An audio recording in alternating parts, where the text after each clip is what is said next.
he gets in here. All right.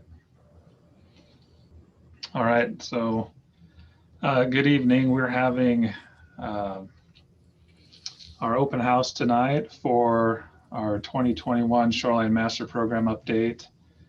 My name is Anthony Mawai. I'm the planning manager here at the city of Kennewick, and I'll be presenting the material tonight. Let's see if I can get this to work for me. We have a few planning commissioners on with us tonight. Looks like we have Seth from KID with us as well. And so I think it'll be a learning, probably for the planning commissioners, this will be a learning process. Seth's pretty knowledgeable about the SMA. So just a brief overview of what we have going on. The Shoreline Master Programs are required to be updated every 8 years. And Kennewick's update is due June 30th of 2021. Actually, all the jurisdictions in Benton County are due that day. And so this is kind of our kickoff event for that. We're going to be sticking to basic amendments in order to keep our shoreline regulations up to date and current with state law. And so it'll be a pretty straightforward process for us this go around. So brief overview of Shoreline Master Programs and the Shoreline Management Act.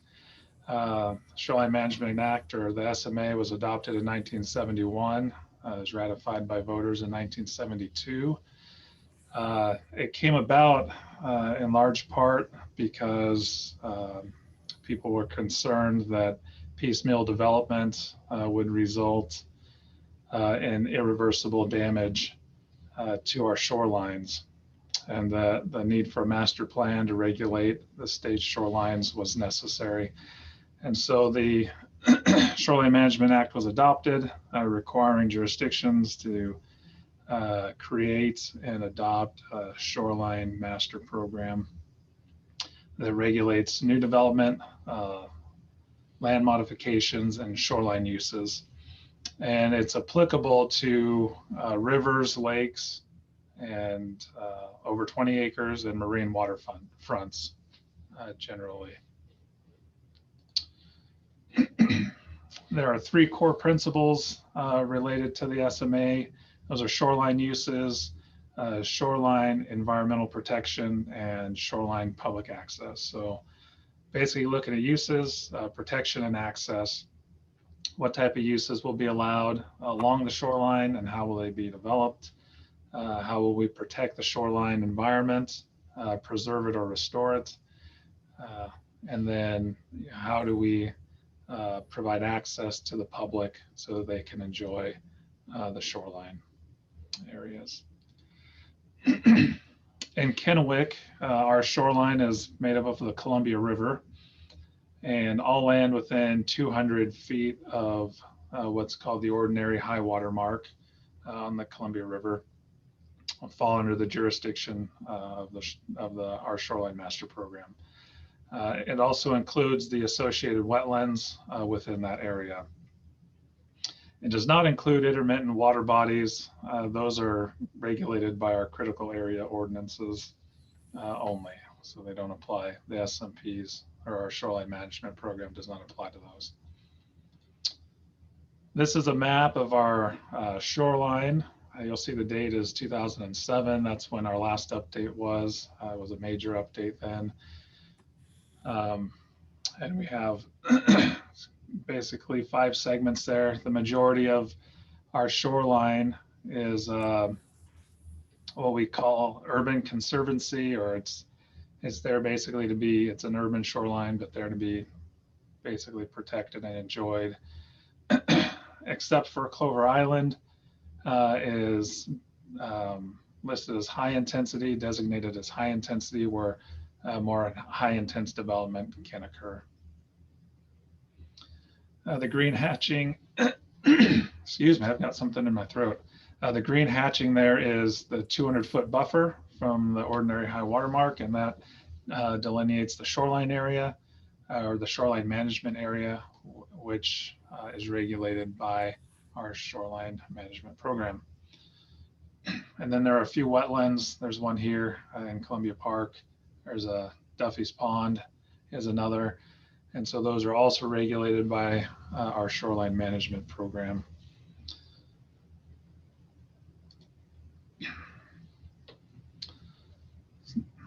So the process that we're going to go through for our update is one, we're going to use a periodic review checklist. That checklist is provided by the Department of Ecology. They keep track of all the legislative amendments and changes that have occurred since the last major update, which is beneficial to us because we can go through that checklist and identify the areas in our own SMP that we need to update so that we're current and abiding by the state's requirements there.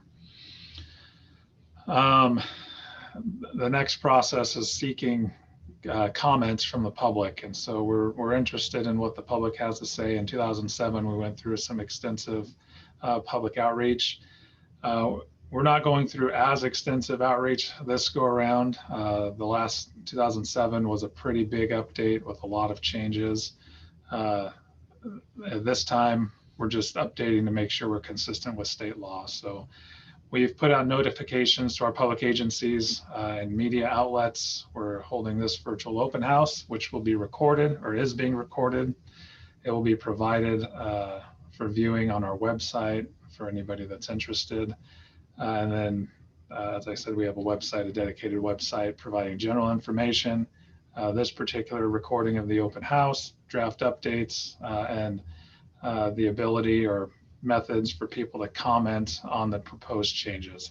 And so what we have out there right now are our public participation plan, a draft of our Kennewick Municipal Code, Chapter 18.68, which is our shoreline management chapter, and the checklist, the periodic review checklist that has some comments and identifies where we're updating and what we're updating.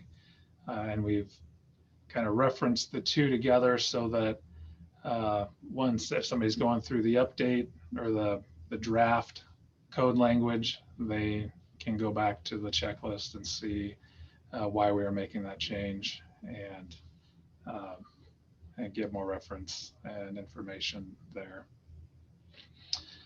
Once we're complete with getting comments, we'll start drafting our amendments, and then we'll send those to the Department of Commerce and to the Department of Ecology with a 60-day notice of intent to adopt. And we do that, well, we send notice to the Department of Commerce for all code amendments that we do to our zoning and subdivision regulations. It's a requirement of the Growth Management Act, but we'll also be sending to Ecology at this time because Ecology has jurisdiction over the shorelines and shoreline management programs. We'll also issue a SEPA threshold determination at that time. And at this point, we anticipate issuing a determination of non-significance for that. Now, into the adoption process, we will hold public hearings with the Planning Commission. Prior to the Planning Commission public hearings, we will probably have, or I anticipate having a workshop to walk through the proposed changes so that you planning commissioners who are online tonight will have a good idea of what we're proposing. And if you have further questions or more detailed questions, we can get those answered in the workshop. And then we'll host a public hearing and take comments from the public. And then you'll make a recommendation to the council at that time. After we hold that public hearing, we'll finalize all of our amendments and hold council workshops if we need to, which likely we will. And then we'll issue what's called a 30-day joint public notice. And so we're going to use a joint, there's a joint hearing format that you can use with the Department of Ecology. And we're gonna use that optional format so that we take care of commenting both on the public's or the city side, and ecology can run through their commenting and hearing processes, and we can basically combine those two together so that they run concurrently and save us some time. We'll submit our application for an initial determination. So that's a determination of whether or not what we've put together is adequate and meets the requirements. And so we'll submit that to ecology, and then we'll hold our city council public hearing. Ecology will hold their public hearing, and then we should conclude those at the same time. At that point, we'll submit an application to ecology for a final determination, and we expect then we'll get a final approval, and we'll be able to adopt our SMP. So that's kind of a pretty quick and dirty overview of the adoption process, but I guess that's it. So I've put together a couple slides, I think 3 slides, very brief overviews of the updates. We're looking at cost thresholds for building freshwater docks, and so the Shoreline Management Program, or Shoreline Management Act, I should say, it's a little bit different from other, I guess what we would see as zoning or development related or regulating legislation. There are specific dollar thresholds that, if met or exceeded, require specific permits. And so there are several areas where there are cost thresholds in the SMA. So there have been some changes by the legislature to the thresholds for building freshwater docks, as well as the threshold for what constitutes substantial development. We're going to be updating our shoreline management chapter to reference the RCW there, so that we don't have to go and update those dollar figures every time that they change. There's been a change or an update to the definition of development, and we've made some changes to that to be consistent with new legislation. They've also made exceptions to what's required under local review. That's in 1868-255, and we're making changes to that. Also, permit filing procedures, non-conforming uses and development. Those changes also occurred in 2017 from legislation that was adopted then. We're updating for compliance and for clarity on both of those issues. They've also added some requirements related to retrofitting existing structures and having those retrofits be compliant with the Americans with Disabilities Act. And so we're updating to make sure that we're compliant with that. And then 2015, there was some new legislation that requires a 90-day review. You gotta have your review done in 90 days for any washed out projects that are in the shoreline management area. So we're updating, also updating 1868-255 to comply with that requirement. In 2011, there was an update to, I guess, specify which federal manual should be used when delineating wetlands. And so we're updating that. And then there's some language related to shoreline restoration in an urban growth area, where that changes the ordinary high water mark in an area, and we're updating our regulations to comply with that as well. And lastly, we've updated or going to update the floodway definition, and that came from legislation in 2007. And we're basically going to update that definition so that it references FEMA firm maps or flood insurance rate maps, and some of the requirements there. So we're trying, in several instances, we're leaning on referencing existing RCWs or um, other existing legislation so that we don't have to go back and update over and over again whenever those things change. So that is the overview of the updates. So we do, like I said earlier, we do have a master program periodic update webpage. There's a screenshot of it. We have opportunities for people to comment in several different forms. They can comment online.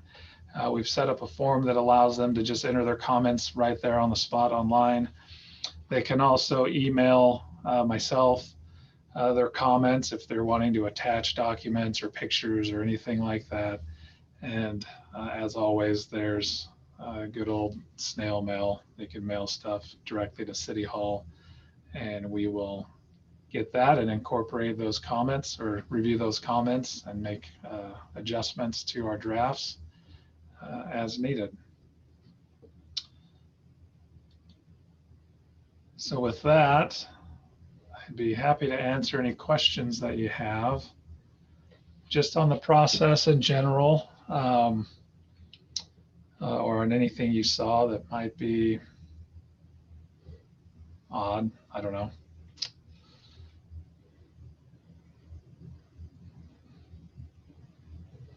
Clark, let's see.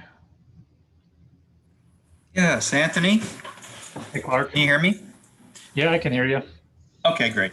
I was looking at the map that you had up there, and I'm not certain if I saw lands that appeared to be public lands or not. I mean, anything other than public lands. Is everything Yeah, so for the most part, owned by the Corps or the city or the KID or? yeah, so the bulk of the shoreline area is owned by the Corps of Engineers, and I feel like I must have, maybe I deleted a slide on accident. I had a slide for that at one point. I must have deleted it on accident. So roughly 9 miles of the shoreline is owned by, well, there's 9 miles of shoreline. The bulk of it is owned by the Army Corps of Engineers. It makes up Columbia Park or the levee and the associated, I guess, right of way behind that levee.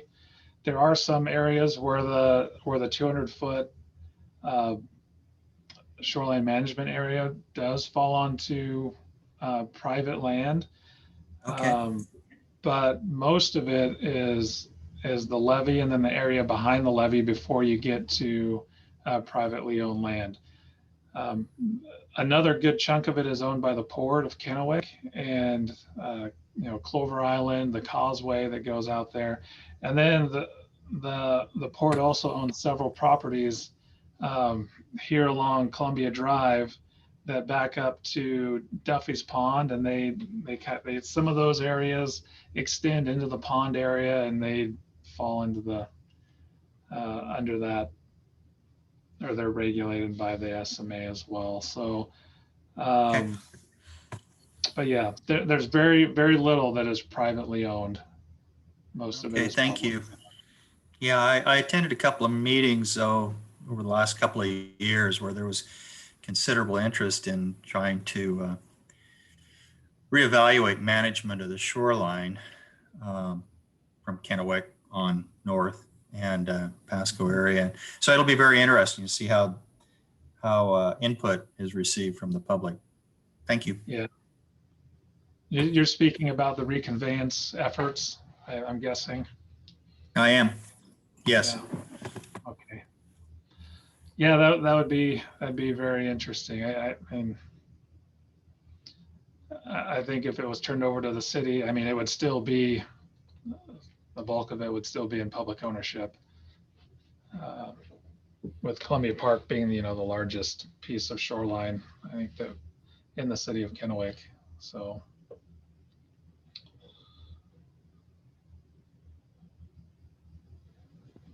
All right. This is Vic Morris. I have a question. Sure. And I know you already stated this, but I don't remember what you said. But how often, you know, or how when? So the last time this was done was 2007, Correct. and That was a major update required by the state. so what is the require? You know, what is the you know, the term of that, or what, you know, how often does this need to be done as required by the state? Um, so we're required to update every 8 years. 8 years. That's what I thought you said. So, Okay. yeah. So after the 2021 update, we'll be required to update again in 2029. Okay. So, and you can update, I mean, you can make updates and changes more frequently. It's just a mandated update, right? It's referred to as a periodic review. And so if there are times or if there are instances where you don't have to update anything because you're current with all the legislation, then you just go through a public process to state that. But I think most jurisdictions just kind of wait until that periodic update time frame, and then they get them all done. So if they're not pressing at the moment, they just kind of hang on to them. I know that's what most of the jurisdictions, well, all the jurisdictions, I guess, in Benton County have done. So we're all going through this update process right now. And how long is the period for public comment? I know it's already been out there for a little while. I remember seeing emails about it at one time. Yeah, it's been out for a little bit. And so we're going to take comments, I think, all the way till February, and we'll start drafting. We'll start making our drafts that we can send in for the intent to adopt, notice of intent to adopt. And we could still receive comments after that. I mean, that's the purpose of the public hearing, is to take in more comment from the public for them to look at a more refined draft and comment on that. And if we need to make adjustments after the public hearings, we'll make those adjustments. And we'll work with Ecology to make sure that they're apprised of those, and then we'll just keep moving on. So. Okay, thank you. Yeah.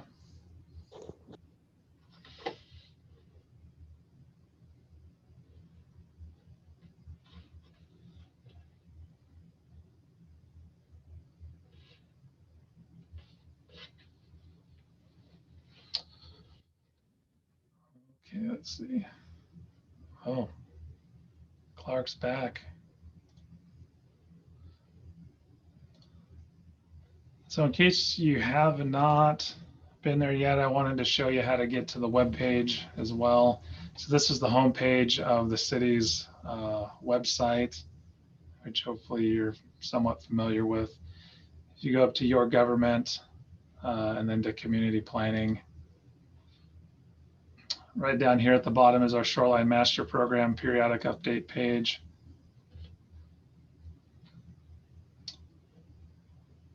And you can see what we have here so far. So this is the information about our open house tonight.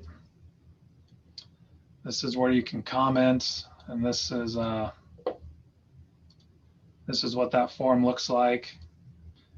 They just put their name and their contact information there, and they can leave us their comments on whatever they've been reviewing. Some information, just some brief information about the periodic review and shorelines in Kennewick, and then some links to our documents I mentioned earlier. And we'll be adding to these as we do more work. But this is what's out there right now. Tomorrow we'll have the link to view this open house tonight up here at the top. So.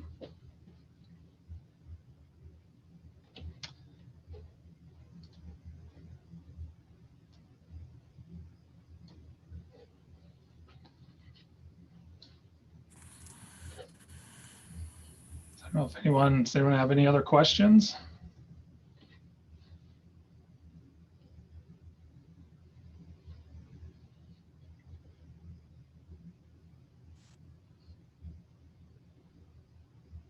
All right. Thank you for the info, Anthony. I really appreciate it. Yeah, you're welcome, Ken. thanks for hopping on tonight. I think that's, Yeah, that was very informative. I didn't realize that there was so much involved with it, or how, you know, in what changes. I guess I just had no idea of the actual line by line changes that were going to be made. yeah, there are, the checklist from ecology actually has a lot more than that. And there just happened to be several areas that there was no need to update. So we're already compliant, which was good. To, you know, be compliant out of the gate back in 2007 and with future legislation. So that worked out in our benefit. You can hop on the Shoreline Master Program review periodic update page and have a look at that checklist, and you'll see, you know, the different, you know, if you're bored, I mean, I don't know. It's probably not that interesting. It might be a little more interesting to Seth. But he deals with this stuff like we do. So you're interested because you have to be, kind of.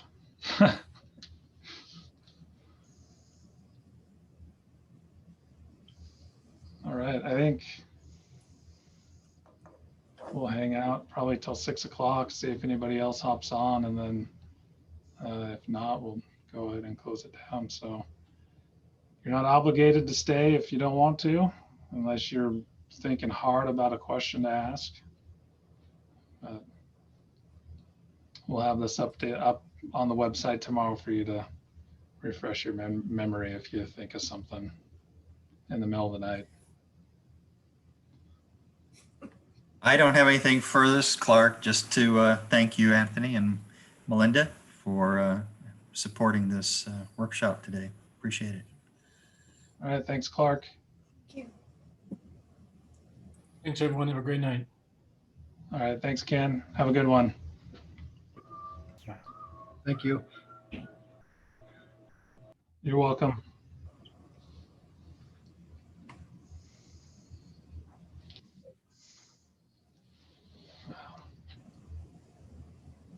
Well, it looks like everybody signed off. So And everyone just jumped off real quick. So we'll hang out.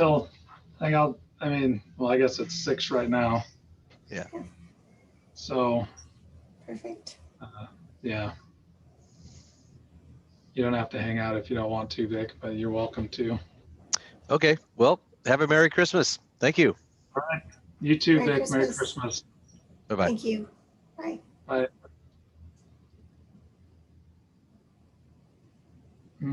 All right.